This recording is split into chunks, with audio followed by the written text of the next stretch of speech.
پاک کر کے، گناہوں کی محبت سے دل کو پاک کر کے، اور زبان پہ اللہ کا ذکر سجا کر انسان اگر نمازی بن جائے تو قدرت رب العزت اسے کامیابی کی ضمانت دے رہا ہے۔ اللہ تبارک و تعالی اسے کامیابی کی ضمانت عطا فرما رہا ہے۔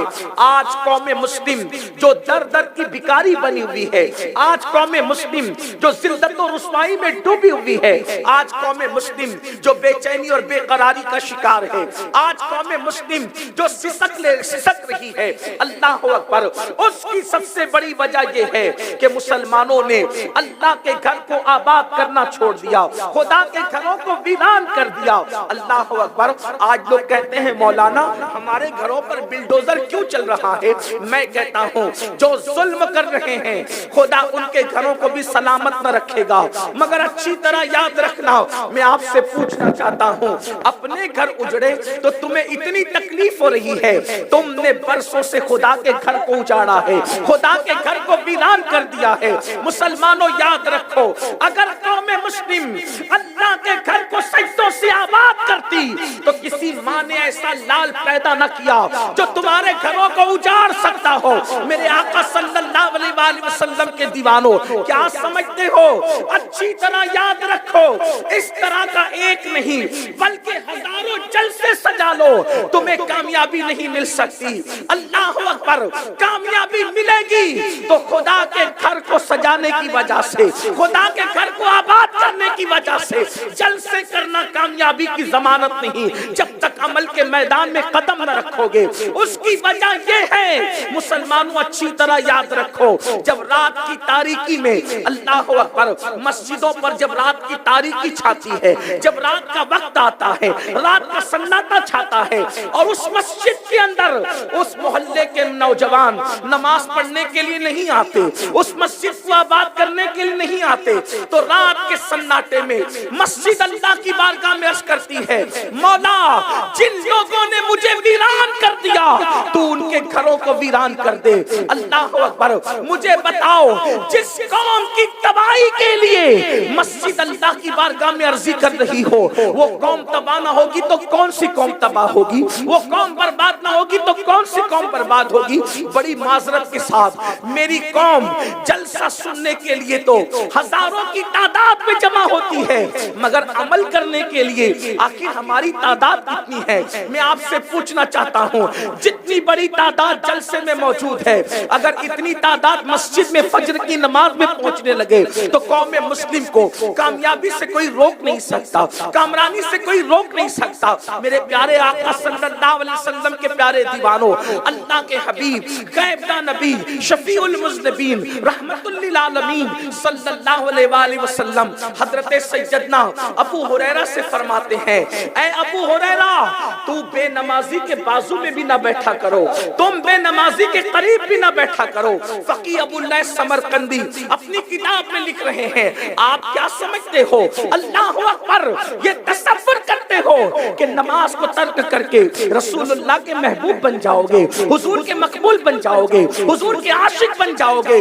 یاد رکھنا، اور اچھی طرح یاد رکھنا، اللہ کے حبیب علیہ السلام بے نمازی سے کیسی بیزاری کا اظہار کرتے ہیں۔ سیدنا ابو ہریرہ سے فرماتے ہیں، ابو ہریرہ، بے نمازی کی صحبت میں نہ بیٹھا کرو، اس لیے کہ آسمان سے بے نمازی پر لعنت برستی ہے۔ جو بے نمازی کے قریب ہوتا ہے، ہو سکتا ہے اس کے اثرات اس پر بھی برس جائیں۔ ایک مقام پہ میرے آقا علیہ السلام فرماتے ہیں، اے میرے صحابہ، اللہ کی بارگاہ میں دعا کیا کرو کہ اللہ تمہیں بدبخت نہ کرے اور اللہ تمہیں محروم نہ کرے۔ آقا کریم صلی اللہ علیہ وآلہ وسلم اپنے اصحاب سے کہہ رہے ہیں، اے میرے صحابہ، اللہ کی بارگاہ میں دعا کرو، اللہ تمہیں بدبخت نہ کرے، اللہ تمہیں محروم نہ کرے۔ صحابہ نے عرض کیا، یا رسول اللہ، بدبخت کون ہے؟ محروم کون ہے؟ تو میرے آقا مصطفیٰ کریم رؤوف الرحیم صلی اللہ علیہ وآلہ وسلم فرماتے ہیں، جو نمازوں کو چھوڑ دیتا ہے وہ بدبخت بھی ہے اور وہ محروم بھی ہے۔ آؤ آج بہت آسانی کے ساتھ لوگ کہتے ہیں، مولانا نماز پڑھنے کے لیے ٹائم نہیں ملتا، وقت نہیں ملتا۔ گیم کھیلنے کے لیے وقت ہے، فیس بک یوز کرنے کے لیے وقت ہے؟ دوستوں کے ساتھ گپ شپ کرنے کے لیے وقت ہے؟ نماز کے لیے وقت ہے، اللہ کے لیے وقت نہیں۔ اور اگر اللہ کے لیے وقت نہیں نکالتے تو ذرا دل کے کانوں سے ایک حدیث مبارکہ کو سنیں۔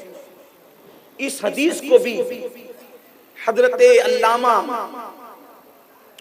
عثمان ابن حسن رضی اللہ تبارک و تعالیٰ اپنی کتاب میں لکھتے ہیں۔ یہ درۃ الناصحین کے اندر یہ حدیث موجود ہے، جس کو علامہ عثمان ابن حسن نے اپنی کتاب میں لکھا۔ کیا اللہ کے رسول صلی اللہ علیہ وآلہ وسلم کا حسین اور خوبصورت دور ہے۔ آج آپ مولوی صاحب کے سامنے کتنا ہی بہانہ کریں، آج آپ اپنی طبیعت سے کوئی بھی کسی بھی انداز سے آپ بہانے بازی کرتے رہیں، لیکن اللہ کے یہاں کوئی بہانہ نہیں چلے گا۔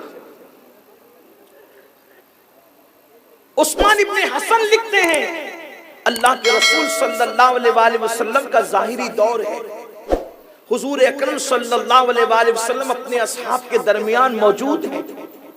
ایسے میں ایک جوان روتے ہوئے آتا ہے، اللہ کے حبیب علیہ الصلوۃ والتسلیم اس جوان سے اس کے رونے کی وجہ پوچھتے ہیں کہ اے جوان تو کیوں رو رہا ہے، تیرے رونے کی وجہ کیا ہے؟ تو وہ جوان کہتا ہے یا رسول اللہ صلی اللہ علیہ وآلہ وسلم، میرے ماں باپ آپ پر قربان، حضور میرے ابا کا انتقال ہو گیا، میرا باپ مر گیا، اور دیہات کی وجہ سے میرے باپ کو کفن پہنانے کے لیے، غسل دینے کے لیے کوئی بھی موجود نہیں ہے، اس وجہ سے میں روتا ہوا آپ کی بارگاہ میں آیا ہوں۔ حضور میرا باپ مر گیا ہے، نہ کوئی کفن پہنانے والا ہے، نہ میرے باپ کو کوئی غسل دینے والا ہے۔ تو اللہ کے حبیب صلی اللہ علیہ وآلہ وسلم نے سیدنا ابو بکر صدیق اور سیدنا فاروق اعظم سے فرمایا کہ تم دونوں جاؤ اور جا کر اس کے باپ کو کفن دو اور اس کے باپ کو غسل دو، غسل دے کر کے کفن پہناؤ۔ اللہ اکبر۔ میرے آقا علیہ الصلوۃ والتسلیم کے حکم پر سیدنا صدیق اکبر اور سیدنا فاروق اعظم یعنی شیخین کریمین اللہ کے حبیب کے حکم پر اس مردے کو غسل دینے کے لیے اور کفن پہنانے کے لیے تشریف لے گئے۔ جیسے ہی میرے آقا علیہ السلام کے حکم پر اس دیہات میں شیخین پہنچے، صدیق و فاروق پہنچے اور اس کے چہرے سے کپڑا ہٹایا، غسل دینے کے لیے کپڑا ہٹایا، تو دونوں کے پیروں کے نیچے سے زمین کھسک گئی اور دونوں نے کیا دیکھا کہ اس کا چہرہ کالے سور کی طرح ہو گیا، اس کا چہرہ کالے خنزیر کی طرح ہو گیا۔ اے میری قوم کے جوانوں، اے مسلمانوں، توجہ کے ساتھ سنو، اگر اپنے آپ پر رحم ہے، اگر اپنے آپ سے پیار ہے، اگر اپنی آخرت سے پیار ہے تو دل کے کانوں سے سنو۔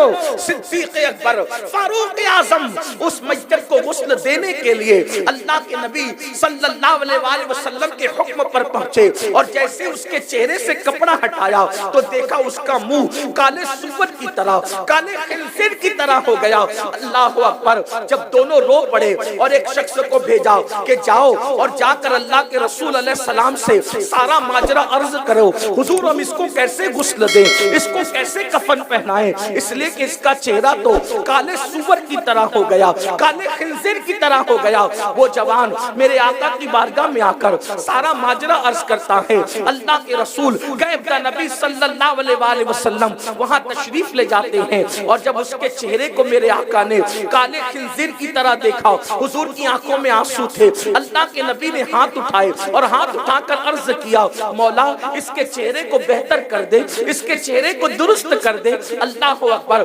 جیسے ہی میرے آقا کا دعا کرنا ہوا، کیونکہ میرے آقا کی دعائیں تو مقبول ہے، میرے امام کہتے ہیں عنایت کا جوڑا، اجابت کا صحرا، دلہن بن کے نکلی دعائیں محمد، اجابت میں جھک کر گلے سے لگایا بڑی ناز سے جب دعائیں محمد۔ اللہ اکبر۔ حضور اکرم صلی اللہ علیہ وآلہ وسلم کا دعا کرنا تھا کہ حضور کی دعا کی برکت سے اللہ نے اس کے چہرے کو ٹھیک کر دیا، اس کے چہرے کو برابر کر دیا، اس کے چہرے کو پہلے جیسا کر دیا۔ اس کے بعد اس کو غسل دیا گیا، غسل دینے کے بعد کفن پہنا، اس کو غسل دیا گیا، غسل دینے کے بعد کفن پہنایا گیا، کفن کے بعد نماز جنازہ پڑھی گئی۔ جب نماز پڑھ لی گئی تو کسی نے خاموشی سے کہا پہلے تو اس کا چہرہ کالے سور کی طرح ہو گیا تھا، پہلے تو اس کا چہرہ کالے خنزیر کی طرح ہو گیا تھا، ذرا اس کا چہرہ دیکھو تو صحیح، اب نماز جنازہ کے بعد ویسا ہی ہے یا پھر بدل گیا؟ اب جیسے ہی نماز جنازہ کے بعد اس کے چہرے سے کفن ہٹایا گیا تو کیا دیکھا گیا کہ اس کا چہرہ پہلے جیسے کالے سور کی طرح، کالے خنزیر کی طرح تھا، ویسے اس کا چہرہ خنزیر کی طرح ہو گیا۔ اللہ اکبر، اللہ اکبر۔ جب میرے آقا علیہ الصلوۃ والتسلیم نے دیکھا، حضور رو پڑے، صحابہ کرام رو پڑے۔ صحابہ نے عرض کیا یا رسول اللہ صلی اللہ علیہ وآلہ وسلم، آخر اس شخص کا چہرہ بار بار کالے سور کی طرح کیوں ہو جاتا ہے، کالے خنزیر کی طرح کیوں ہو جاتا ہے؟ اللہ اکبر۔ تو میرے آقا غیب داں نبی صلی اللہ علیہ وآلہ وسلم نے اس کے بیٹے کو بلایا اور بیٹے کو بلا کر کے فرمایا تو ہی بتا کہ تیرا بیٹا کہ تیرا باپ کیا کرتا تھا، تو ہی بتا کہ تیرا باپ کیا کرتا تھا، اس لیے کہ میرا اللہ کسی بندے پر ظلم نہیں کرتا، میرے رب کی ذات ظلم سے پاک ہے، یہ بتا تیرا باپ کیا کرتا تھا۔ اس جوان نے روتے ہوئے کہا یا رسول اللہ صلی اللہ علیہ وآلہ وسلم، میرا باپ جب بھی نماز کا وقت آتا تھا تو نماز کے وقت میں سو جایا کرتا تھا، یہ نماز نہیں پڑھتا تھا۔ تب میرے آقا مصطفیٰ کریم رؤوف الرحیم صلی اللہ علیہ وآلہ وسلم نے فرمایا جو دنیا میں نمازوں کو ترک کرے گا، جب قیامت کے دن وہ اپنی قبر سے اٹھے گا تو کالے سور کی شکل میں اٹھے گا، کالے خنزیر کی شکل میں اٹھے گا۔ میں پوچھنا چاہتا ہوں اپنے چہروں پر کریم مل کر کے خوبصورت بنانے کا خواب دیکھنے والوں، ایک سے ایک فیس واش استعمال کرنے والوں، ایک سے ایک صابن استعمال کرنے والوں، دنیا میں کریم، صابن اور فیس واش کے ذریعے سے اپنی چمڑی کو تو سفید بنا سکتے ہو، مگر یاد رکھو غیب داں نبی، سچے سچے نبی، صادق و مصدوق نبی کا فرمان ہے، جس نبی کے کہنے پر خدا کو ایک مانا، جس نبی کے کہنے پر آخرت کو مانا، جس نبی کے کہنے پر قرآن کو اللہ کی کتاب مانا، وہ نبی فرما رہے ہیں جب بے نمازی اپنی قبر سے اٹھے گا تو کالے سور کی شکل میں، کالے خنزیر کی شکل میں۔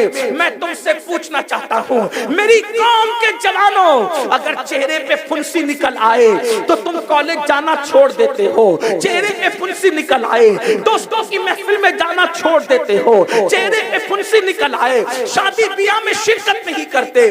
مجھے بتاؤ جب نماز چھوڑنے کی وجہ سے یہ چہرہ کالے سور کی طرح ہوگا، کالے سور کا منہ لے کر اللہ کو کیا منہ دکھاؤ گے؟ قیامت کے دن کیسے حاضری دو گے؟ رب کی بارگاہ میں کیا منہ دکھاؤ گے؟ اس لیے یاد رکھو ایک وقت کی نماز کے لیے 10 منٹ سے زیادہ کا ٹائم نہیں لگتا، بہانے نہ بناؤ۔ یاد رکھو یہ دنیا فریبی دنیا ہے، یہ دنیا مکار دنیا ہے۔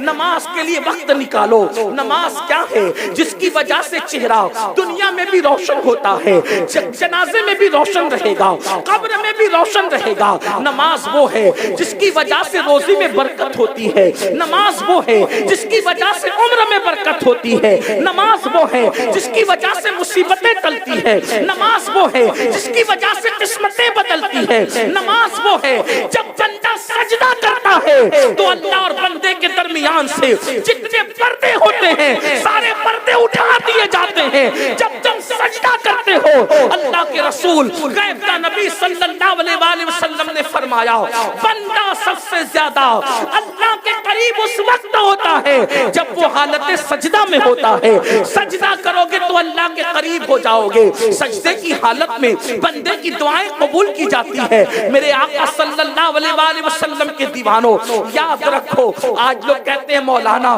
روزی میں برکت نہیں ہے۔ میرے آقا علیہ السلام کے دیوانوں اچھی طرح یاد رکھو، علماء سے اسٹیج بھرا ہوا ہے، تعویذات پر آنکھ بن کے بھروسہ کرنے والوں، ہمارے دادا مرشد حضور مفتی اعظمین رحمت اللہ علیہ جب کسی کو تعویذ دیتے تھے تو ارشاد ارشاد فرمایا کرتے تھے جب تک نماز نہیں پڑھے گا تعویذ اثر نہیں کرے گا۔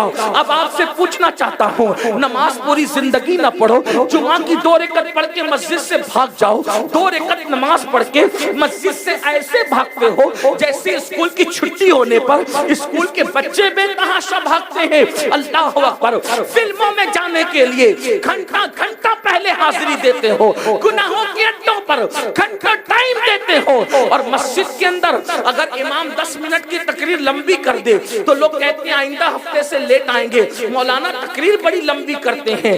جس قوم کا دل مسجد میں نہ لگے، جو قوم مسجد کو آباد نہ کرے، جس قوم کو مسجد میں سکون نہ ملے، جس قوم کو خدا کی عبادت کے لیے ٹائم نہ ملے، اس قوم کو زمین پر عزت کے ساتھ جینے کا حق کیا ہے؟ میرے پیارے آقا علیہ الصلوۃ والتسلیم کے پیارے دیوانوں، یاد رکھو اللہ کے رسول علیہ الصلوۃ والتسلیم فرماتے ہیں جو نماز جان بوجھ کر چھوڑ دے قیامت کے دن اس کے ساتھ میرا کوئی وعدہ نہیں۔ اللہ کے رسول علیہ السلام فرماتے ہیں اس کے ساتھ قیامت کے دن میرا کوئی وعدہ نہیں ہے۔ اور ایک مقام پر فرماتے ہیں جو جان بوجھ کے نماز چھوڑ دیتا ہے وہ اللہ کے ذمے سے باہر ہو جاتا ہے، اللہ کی رحمتوں سے، اللہ کی رحمت کی چادر، اللہ کی پناہ کی چادر اس سے ہٹا لی جاتی ہے، خدا کی پناہ کی چادر اس سے اٹھا لی جاتی ہے۔ ایک بات آپ سے کہنا چاہتا ہوں، جب کسی کو کوئی پناہ نہ دے اور اللہ پناہ دے، دھیان سے سنیں، توجہ سے سنیں، اللہ جب کسی کو پناہ دے تو دشمن بھی پالنے پہ مجبور ہوتا ہے، اور اللہ اپنی پناہ اٹھا لے تو پھر دوست بھی سہارا نہیں دیتے۔ اس کو دھیان سے سننا، بے نمازی سے خدا کی پناہ اٹھا لی جاتی ہے، اور اللہ کی پناہ کیا ہے، اللہ کی امان کیا ہے، اللہ کی رحمت کیا ہے، ایک واقعے کے ذریعے سے سمجھو۔ جب فرعون نے خواب دیکھا کہ ایک بچہ پیدا ہوگا جو اس کی سلطنت اور حکومت کا خاتمہ کرے گا، تو اس نے کہا آج کے بعد میں کوئی بچہ پیدا ہونے ہی نہیں دوں گا، جب بچہ ہی پیدا نہیں ہوگا تو میری حکومت کیسے ختم ہوگی؟ اقتدار والوں کو اپنے چمچوں سے یا صاحب اقتدار اور سیاستدانوں سے تکلیف نہیں ہوتی، اہل اقتدار کو ہمیشہ ڈر لگا رہتا ہے اہل حق کا، انہیں حق والوں سے تکلیف رہتی ہے۔ فرعون کو خوف تھا میری حکومت ایک بچہ بڑا ہو کر کے ختم کرے گا، کہا میں پیدا ہی نہیں ہونے دوں گا۔ اس نے پابندی لگا دی۔ المختصر یہ کہ اسی پابندی کے دور میں حضرت موسیٰ علیہ السلام کی پیدائش ہوئی، ولادت ہوئی، بچے کی ولادت ہو گئی، پیدائش تو ہو گئی۔ ماں کو خوف ہوا کہ اگر اس کی اطلاع فرعون کو ہو گئی تو وہ بچے کو بھی قتل کرے گا، ماں کو بھی قتل کرے گا، دائی کو بھی قتل کرے گا، پورے گھر کو قتل کرے گا۔ تو حضرت موسیٰ علیہ السلام کی امی نے مشورہ کیا کہ کیا کرنا چاہیے، تو آپ کی امی کو یہ مشورہ دیا گیا اس بچے کو ایک صندوق میں بند کر کے دریا میں ڈال دو۔ اب ذرا توجہ کرنا، اللہ کی پناہ کیا چیز ہے۔ حضرت موسیٰ علیہ السلام کی امی نے صندوق کے اندر اپنے بچے کو بند کر کے دریا کے کنارے پر آئی اور دریا میں ڈالتے ہوئے کہا اللہ میں اپنے بچے کو تیری پناہ میں دیتی ہوں، اور مجھے اتنا سمجھتا ہے کہ جو چیز اللہ کی پناہ میں دی جائے وہ ضائع نہیں ہوتی۔ دو چیزیں، جو چیز دریا میں ڈالی جائے اس کے ملنے کی کوئی گارنٹی نہیں ہوتی، دریا میں ڈالی ہوئی چیز ملے گی اس کی کوئی گارنٹی نہیں ہوتی، اور جس چیز کو اللہ کی پناہ میں دی جائے وہ چیز ضائع نہیں ہوتی. ضدین کا اجتماع ہو رہا ہے, دریا میں گئی ہوئی چیز ملتی نہیں اور اللہ کی پناہ میں دی ہوئی چیز ضائع نہیں ہوتی. موسیٰ علیہ السلام کی امی نے صندوق کو یہ کہہ کے دریا میں ڈال دیا, مولا اس بچے کو میں تیری پناہ میں دیتی ہوں, اور جس پہ تیری پناہ ہو جائے, جس کو تو اپنی پناہ عطا کر دے, وہ چیز ضائع نہیں ہوتی. ماں نے توکل کے ساتھ, اللہ پہ بھروسے کے ساتھ دریا میں بچے کو ڈال دیا, اور واقعہ آپ جانتے ہیں, اس کی تفصیل میں نہیں جاتا. پھر وہ صندوق بہتے بہتے فرعون کے گھر کی نہر میں چلی گئی. آسیہ کے ساتھ فرعون موجود تھا. حضرت آسیہ نے صندوق کو دیکھا, اور صندوق کو جب اٹھایا اور اٹھانے کے بعد کھولا تو دیکھا کہ بچہ مسکرا رہا ہے. فرعون نے کہا شاید یہ وہی بچہ ہے جس کا مجھے خواب دکھایا گیا. فرعون نے کہا, فرعون کو آسیہ نے کہا کہ یہ تیرا خام خیال ہے, ارے تو لا ولد ہے, ہمیں کوئی بچہ نہیں ہے, اسی کو بیٹا بنا لیتے ہیں. اور اس کے بعد فرعون کے دماغ میں بات بیٹھ گئی. اب فرعون نے کہا اچھا ہمارے محل میں جو کنیزیں ہیں اس سے میں دودھ پلواؤں گا. بچے کو ہر کنیز کے پاس لے گئے, کسی کنیز کا دودھ نہیں پیا موسیٰ علیہ السلام نے. وہاں حضرت موسیٰ علیہ السلام کی بہن موجود تھی. وہ کہتی ہے فرعون سے کہ میں ایک ایسی دائی کو جانتی ہوں, ایک ایسی دایا کو جانتی ہوں کہ جو نفیس طبیعت کے بچے ہیں, جو کسی کا دودھ نہیں پیتے, وہ اس کا دودھ پیتے ہیں. اس کے بعد فرعون نے کہا اگر وہ دایا میرا بچہ اس کا دودھ پی لیا تو میں اس کو بھی انعام دوں گا اور تجھ کو بھی انعام دوں گا. موسیٰ علیہ السلام کی بہن دوڑی دوڑی گئی, اپنی امی کو بلا لائی. ماں موسیٰ تو فرعون کے دربار میں ہے, اس کے محل میں ہے, اور اس نے دودھ پلانے والیوں کا انتظام کیا ہے, اس نے کسی کا دودھ نہیں پیا. تو میں نے کہا اس دایا کو لاتی ہوں کہ نفیس طبیعت بچے اس کا دودھ پیتے ہیں. جب ماں کو لائی, دایا بن کر آئی, تو موسیٰ ماں کی گود میں گئے اور شوق سے دودھ پینے لگے. تو فرعون نے ایک سکہ نکال کر کے دیا اور کہا کہ آیا جایا کرنا اور میرے بچے کو دودھ پلایا کرنا. تو جیسے ہی موسیٰ ماں کی گود میں آئے, اللہ نے الہام فرمایا اے موسیٰ کی امی, تو نے اس امانت کو میری پناہ میں دیا تھا, اس لیے دیکھ اس کی میں نے کیسے حفاظت کی ہے. اے مسلمانوں, اللہ جب پناہ اٹھا لیتا ہے تو پھر چوہے بھی تمہیں کچھ تکلیف پہنچاتے ہیں, بندر بھی تمہیں تکلیف پہنچاتے ہیں, چوٹیاں بھی تمہیں تکلیف پہنچاتی ہے. اور جب اللہ پناہ کی چادر ڈال دیتا ہے تو وقت کا فرعون بھی دودھ پلانے پہ مجبور ہو جاتا ہے. اگر زمین پر عزت کے ساتھ زندگی چاہتے ہو, اگر چاہتے ہو کہ وقت کا فرعون تمہیں نقصان پہنچانے کی بجائے تمہارا محافظ بن جائے, تو ضرورت اس بات کی ہے کہ گناہوں کو چھوڑو اور خدا کی بارگاہ میں جھک جاؤ, خدا کی بارگاہ میں سجدہ ریز ہو جاؤ. جب اللہ کسی کو پناہ دے تو دشمن بھی دوست بنتا ہے. اندازہ تو کریں, جس کو مارنے چلا تھا اسی کو پالنے پہ مجبور ہو گیا. اللہ اللہ, یہ اللہ کی پناہ کی شان ہے. آج مسلمان در در کا بھکاری کیوں ہے؟ آج مسلمان سسکیاں کیوں لے رہا ہے؟ 30-35 سال کی بچیاں بغیر رشتے کے گھروں میں کیوں بیٹھی ہوئی ہے؟ آخر مسلمان لا علاج بیماریوں میں کیوں مبتلا ہے؟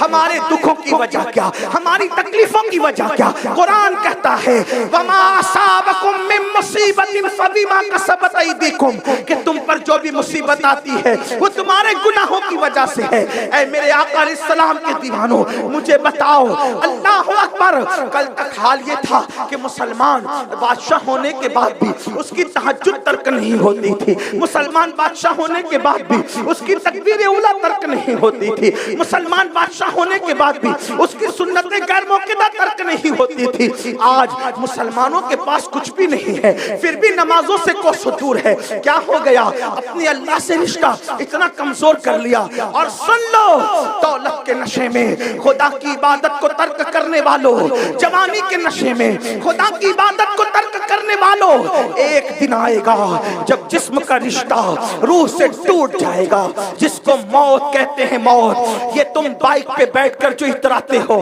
رات کی تاریکیوں میں نرم نرم گدوں پہ لیٹ کر زنا کے مناظر دیکھتے ہو اور فجر کی نماز میں سوتے پڑے رہتے ہو۔ میری مائیں اور بہنیں بھی موجود ہیں، بڑی بھولی بھالی یہ میری بہنیں ہیں، بڑی سادگی سے کہتی ہے مولانا ہمیں نماز کا ٹائم نہیں ملتا، کیونکہ ہمیں تو کپڑے بھی دھلنے ہیں، ہمیں تو جو ہے وہ کھانا بھی بنانا ہے، ہمیں تو جو ہے وہ آٹا بھی گننا ہے، ہمیں تو بچے بھی پالنے ہیں۔ میں پوچھتا ہوں اے میری بہن تجھے زیادہ کام ہے یا سیدہ فاطمہ کو زیادہ کام تھا؟ تیرے گھر میں تو آٹا پیسا ہوا آتا ہے، تیرے گھر میں تو مرچ پیسی ہوئی آتی ہے، تیرے گھر میں تو گھر میں کنویں ہیں، جگہ جگہ نل ہے، اور اللہ اکبر ہینڈ پمپ تو ہر جگہ آ گئے ہیں، کتنی سہولتوں کا دور ہے۔ مگر قربان سیدہ فاطمہ الزہرا تو چکی اپنے ہاتھ سے چلاتی ہے اور آٹا خود پیستی ہے۔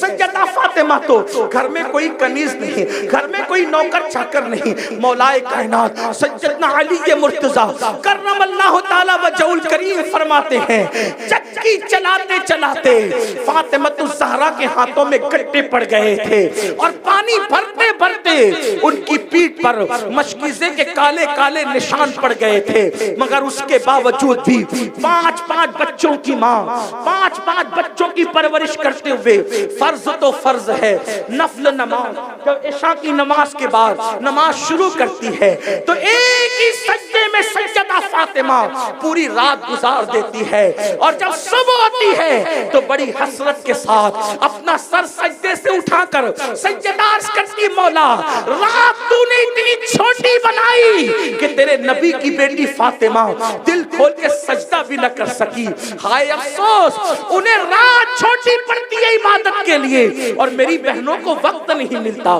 میری بہن جب تجھے نماز کے لیے وقت نہیں تو سیریل کے لیے تجھے وقت کہاں سے آتا ہے؟ تجھے کہاں سے وقت آتا ہے اللہ اکبر سیریل اور فلموں کے لیے، غیبت اور چغلی کے لیے؟ اے خاتون جنت کی کنیزوں، مرد ہو یا عورت، ہر ایک پر ایک وقت آئے گا جب جسم کا رشتہ روح سے ٹوٹ جائے گا، اور اللہ کے رسول قیبدہ نبی صلی اللہ علیہ وآلہ وسلم فرماتے ہیں سب سے زیادہ موت کے وقت اگر کسی کو تکلیف ہوتی ہے تو بے نمازی کو تکلیف ہوتی ہے۔ سب سے زیادہ پیاس اگر موت کے وقت کسی کو لگتی ہے تو بے نمازی کو لگتی ہے۔ سب سے زیادہ بھوک اگر موت کے وقت کسی کو لگتی ہے تو بے نمازی کو لگتی ہے۔ یہاں تک میرے آقا فرماتے ہیں اگر بے نمازی کو مرتے وقت 7 سمندروں کا پانی بھی منہ میں انڈیل دیا جائے تب بھی دنیا کی کوئی طاقت اس کی پیاس کو بجھا نہیں سکتی۔ کیا ہو گیا؟ مرنا نہیں ہے، موت نہیں آنی، سب کچھ دنیا صرف دنیا، مال صرف مال، میرا مکان، میری دکان، میرا کاروبار، میں وہ، ہم کچھ نہیں۔ لیجئے حضرت تشریف لا رہے ہیں، امیر محترم حضرت کا استقبال فرما لیں اور اللہ کی بارگاہ میں شکر کے طور پر تکبیر و رسالت بلند کریں، نعرہ تکبیر۔ آپ لوگ بیٹھے رہیں، آپ مت کھڑے ہوں، آپ بیٹھے رہیں، بہت کم ٹائم ہے۔ حضرت کی فلائٹ لکھنؤ سے اس ایسے وقت میں کہ 6 بجے حضرت کو لکھنؤ پہنچنا ہے، اس لیے آپ بالکل ڈسٹرب نہیں کریں۔ نعرہ تکبیر، نعرہ رسالت، حضور امیر سنی دعوت اسلامی، حضور امیر سنی دعوت اسلامی۔ آپ بیٹھیں، آپ نہیں کھڑے ہو، آپ بیٹھیں، آپ بیٹھیں۔ نعرہ تکبیر، نعرہ رسالت، مسلک اعلی حضرت علامہ مفتی شاکر نوری صاحب قبلہ، حضرت علامہ مفتی شاکر نوری صاحب قبلہ، نعرہ تکبیر، نعرہ رسالت، مسلک اعلی حضرت، مسلک اعلی حضرت، عشق محبت، عشق محبت، نعرہ تکبیر، نعرہ رسالت، سبحان اللہ۔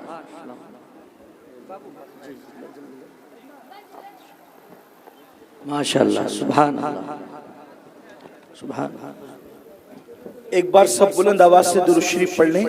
اللہم صلی علی سیدنا و مولانا محمد معدن الجود والکرم والہ الکرام وابنہ الکریم